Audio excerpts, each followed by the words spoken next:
Okay, students.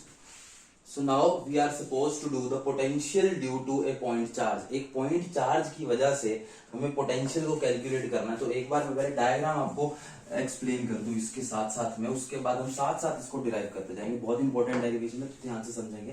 तो ये हम मान लेते हैं हमारे पास में पॉजिटिव चार्ज है, और पॉजिटिव जो है पॉइंट चार्ज है हमारे पास में कैपिटल क्यू वैल्यू का। ठीक है, इस कैपिटल क्यू वैल्यू से मुझे मान लेते हैं किसी पॉइंट पी के ऊपर पोटेंशियल को पता लगाना है, जो कि इस ओरिजिन से कैपिटल आर डिस्टेंस के ऊपर है।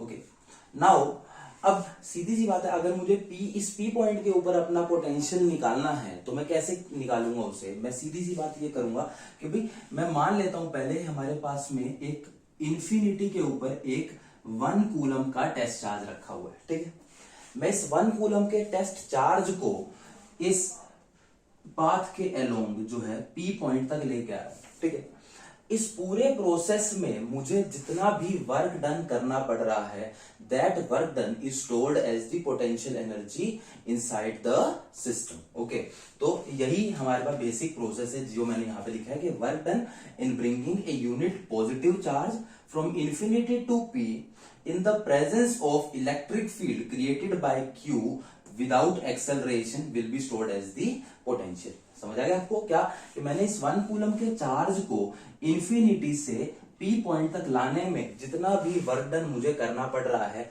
वो वर्क डन इसमें एज ए पोटेंशियल स्टोर हो जाएगा। बात समझ आ गई सबको? मान लेता हूं मैं, अगर मुझे वर्क डन निकालना है तो कैसे निकालेंगे हम वर्क डन? कि मैं सबसे पहले इस इंफिनिटी के ऊपर होने, इंफिनिटी से उसको थोड़ा सा डिस्टेंस dr डिस्टेंस मूव कराने में वर्क डन निकालूंगा।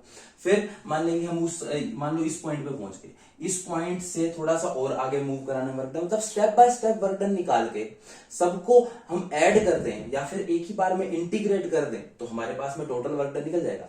तो this is what I am suppose to do here. मैं क्या करने वाला हूं कि मैं किसी एक खास पॉइंट के ऊपर, मान लो इंटरमीडिएट इंफिनिटी से पीक पॉइंट के बीच में कहीं पर भी एक पॉइंट मैंने चूज कर लिया। इस पॉइंट को मैं बोल देता हूं लेट अस से कि ये ओ पॉइंट है। ठीक, इस ओ पॉइंट के ऊपर मुझे कितना वर्क डन करना पड़ रहा है मैं निकालूंगा, फिर उसको इंफिनिटी से पी के पूरे पाथ के ऊपर मैं इंटीग्रेट कर दूंगा। That will my total work done. बात समझ आ रही है ना सबको? अब मैंने क्या करा, मान लेते हैं जो ओ पॉइंट है वो स्मॉल आर डिस्टेंस के ऊपर रखा हुआ है। ठीक है, इस टाइम पे जो 1 कूलम का चार्ज है जब वो यहां पे रखा है, इस टाइम पे इसके ऊपर फोर्स कितना लग रहा है पहली बात तो। ठीक है, फोर्स इसके ऊपर पहली बात तो एक इलेक्ट्रिक फोर्स जरूर लग रहा होगा। ये भी पॉजिटिव चार्ज है, 1 कूलम का भी पॉजिटिव चार्ज है, तो एक दूसरे को रिपेल कर रहे होंगे। इस रिपल्शन के बावजूद मैं इसको खींच के इधर लेके आ रहा हूं, तो मैं जो फोर्स लगाने वाला हूं वो हमेशा अलोंग दिस डायरेक्शन रहेगा। ठीक, और डिस्प्लेसमेंट भी अलोंग दिस डायरेक्शन ही होगी। ठीक है, so the electric force Fe on 1 coulomb charge at O will be कितना रहने वाला है? इस अगर मैं फोर्स इलेक्ट्रिक फोर्स की बात करूं तो K Q1 Q2 divided by में R का स्क्वायर, और अगर उसकी डायरेक्शन हम देखें तो R यूनिट वेक्टर के अलोंग हो जाएगी बाहर की तरफ। ओके, सिमिलरली अगर मैं बात करूं एक्सटर्नल फोर्स की, तो एक्सटर्नल फोर्स की डायरेक्शन क्या रहने वाली है? That is going to be inward, वो उसके अपोजिट में एक्सटर्नल फोर्स लगाऊंगा, उसके अपोजिट डायरेक्शन में लगाऊंगा, that is minus of Fe लगाने वाला हूं। बात समझ आ रही है आपको? ओके, सो अब मुझे वर्क डन पता करना है कि वर्क डन कितना होगा। मैं small amount of work done, अगर मैं अब 1 कूलम चार्ज को इस ओ पॉइंट से थोड़ा सा आगे, मान लो dr डिस्टेंस आगे खिसकाता हूं, तो उस प्रोसेस में मुझे कितना वर्क डन करना पड़ेगा? ठीक है, तो delta W that is equal to work done in moving 1 coulomb charge from O by a distance dr distance move करने में मुझे कितना वर्क डन करना पड़ रहा है? I have to find this thing. Okay, कैसे निकालूंगा work done? Okay, so delta W must be equal to, देखो बेटा एक्सटर्नल फोर्स जो है कितना है? KQ बाय R का स्क्वायर है। Right, can you understand this? ये जो एक्सटर्नल फोर्स है ये KQ बाय R का स्क्वायर है, एंड जो एक्सटर्नल फोर्स होगा मेरा, उसकी वजह से अब मुझे जो वर्क डन करना पड़ रहा है that will be equal to KQ by R का स्क्वायर, ये हो गया मेरा फोर्स, और देखो इसकी वजह से जो फोर्स लग रहा है इसकी डायरेक्शन क्या हो गई मेरी, ये, ठीक है। डिस्प्लेसमेंट इसके अपोजिट डायरेक्शन में हो रहा है, तो डी आर, और हमने माइनस का लगा दिया यहाँ पे। तो this is the amount of work done जो मुझे करना पड़ेगा इसके अगेंस्ट, इलेक्ट्रिक फोर्स के अगेंस्ट। देखो कैसे, के क्यू बाय आर स्क्वायर का जो है फोर्स लग रहा है उसके ऊपर, तो ये मैंने के क्यू बाय आर स्क्वायर का एक्सटर्नल फोर्स, सबसे पहले इलेक्ट्रिक फोर्स लगाया के क्यू बाय आर स्क्वायर का। डिस्प्लेसमेंट उसके अपोजिट डायरेक्शन में हो रहा है, तो माइनस का साइन आगे लगा दिया मैंने। ए बी कॉस 180 डिग्री, तो cos 180 डिग्री के लिए आगे -1 का साइन लगा दिया। Can you understand this part? So delta W is equal to minus K Q by R square into D R. अगर माइनस का साइन समझ नहीं आया तो स्टूडेंट्स आप इसको डाउट आप होगा, आई नो, इसको आप पूछ सकते हैं मुझसे क्लास के बाद, ठीक है। So delta W is equal to minus K Q by R square into D R. मैं एक बार दोबारा से इस माइनस के साइन का ओरिजिन एक्सप्लेन कर देता हूँ, देखो एक बार। सो अब मैं बात करूं यहाँ पे, देखो अगर इलेक्ट्रिक फोर्स जो है मेरा के क्यू बाय आर स्क्वायर और ये आर यूनिट वेक्टर है, तो एक्सटर्नल फोर्स कितना हो जाएगा, सीधी सी बात है, minus K Q by R square into R unit vector हो जाना चाहिए। ओके, तो ये हो गया मेरा एक्सटर्नल फोर्स। अब मैं बात करूं अगर इसके अंदर जो वर्क डन की बात करें हम लोग, तो वो कितना हो जाएगा मेरा, that will be equal to external force into में डिस्प्लेसमेंट। तो बस यही बात है यहाँ पे, minus K Q by R square का ये उसका वैल्यू होगी और इनटू डिस्प्लेसमेंट, तो ये हमने वर्क लिख दिया यहाँ पे, क्लियर। सो ये हो गया डेल्टा डब्ल्यू। अब मुझे इसका इंटीग्रेशन करना है, तो इंटीग्रेशन कितना हो जाएगा, total work done W is equal to integration of delta W, that is equal to integration of minus K Q by R square into D R from initial point to final point. वो कितने distance के ऊपर है आपका final point, वो capital R distance के ऊपर है। ओके, सो ये हमने यहां पर नोट डाउन कर लिया। अब इसका इंटीग्रेशन करेंगे हम लोग, तो के माइनस के क्यू तो आपका बाहर ही है, integration D R by R का square from infinity to capital are.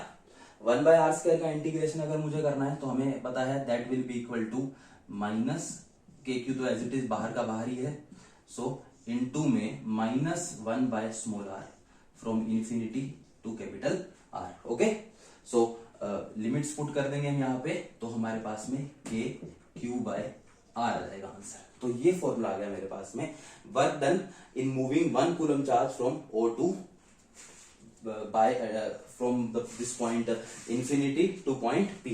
Infinity से P तक पॉइंट तक लाने में मुझे कितना वर्क डन करना पड़ रहा है, उसका फॉर्मूला कितना आया, के क्यू बाय आर आ गया मेरा फॉर्मूला। आई होप ये आपको क्लियर हो गया होगा क्यों के क्यू बाय आर है, ठीक है।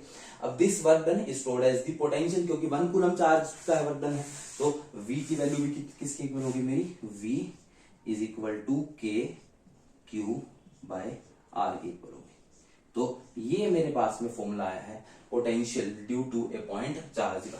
तो दोबारा से एक बार समझ लेते हैं, potential due to a point charge अगर मुझे निकालना है तो मैं कैसे निकालूंगा, work done in bringing a unit positive charge, एक यूनिट पॉजिटिव चार्ज को इन्फिनिटी से P तक लाने में जितना भी एक्सटर्नल फोर्स को वर्क डन करना पड़ता है वो as a potential energy store हो जाता है, इजंट इट। सो हमने क्या करा, इलेक्ट्रिक फोर्स निकाला तो वो के क्यू बाय आर स्क्वायर के इक्वल आया, एक्सटर्नल फोर्स निकाला तो minus K Q by R square के इक्वल आ गया, ठीक है। तो वर्क डन हमने पता है कि एक्सटर्नल फोर्स इनटू डिस्प्लेसमेंट होता है, तो हमने ये उसको यहाँ पे पुट कर दिया, एक्सटर्नल फोर्स इनटू में डिस्प्लेसमेंट, ये आ गया एक्सटर्नल वर्क डन, ठीक। तो अब उसको इंटीग्रेट करेंगे, minus K Q by R square into displacement का इंटीग्रेशन कर देंगे, तो माइनस के क्यू कॉन्स्टेंट है तो इंटीग्रेशन के बाहर आ जाएगा, 1 बाय आर स्क्वायर का इंटीग्रेशन हो जाएगा -1 by R and K Q by capital R, हमने लिमिट्स पुट करके निकाल दिया। तो ये आपके पास में इलेक्ट्रिक पोटेंशियल का फॉर्मूला आ गया due to a point charge K Q by R. Okay, so अगर इसका ग्राफ अगर मुझे अब बनाना, तो ये पहली बात तो कैसी क्वांटिटी है, this quantity is of course a scalar quantity, कहीं पर भी वेक्टर का जिक्र नहीं है, डॉट प्रोडक्ट करने के बाद आया है चीजों का, ठीक है। तो स्केलर क्वांटिटी है first point. Second point is कि इसका ग्राफ कैसा बनेगा, अगर मुझे V वर्सेस R का ग्राफ अगर बनाना है due to a point charge, तो 1 बाय R का ग्राफ बन रहा है, so this is the graph that I am expecting कि ये इस प्रकार से, इसको मीट तो नहीं करेगा बट 1 बाय R का ग्राफ बन जाएगा। तो मैं थोड़ा सा दोबारा से बना देते हैं इसको साफ से, तो इट इज लाइक दिस, ठीक है। The graph is V is inversely proportional to R, ये इसका ग्राफ बनेगा आपका V वर्सेस R का ग्राफ। ओके, तो ये आपका इलेक्ट्रिक पोटेंशियल एंड कैपेसिटी का potential due to a point charge, इसको जल्दी से नोट डाउन कर लेंगे। फिर मल्टीपल चार्जेस के लिए हम बात करते हैं इसकी, तो मल्टीपल चार्जेस के लिए हम स्टार्ट करते हैं।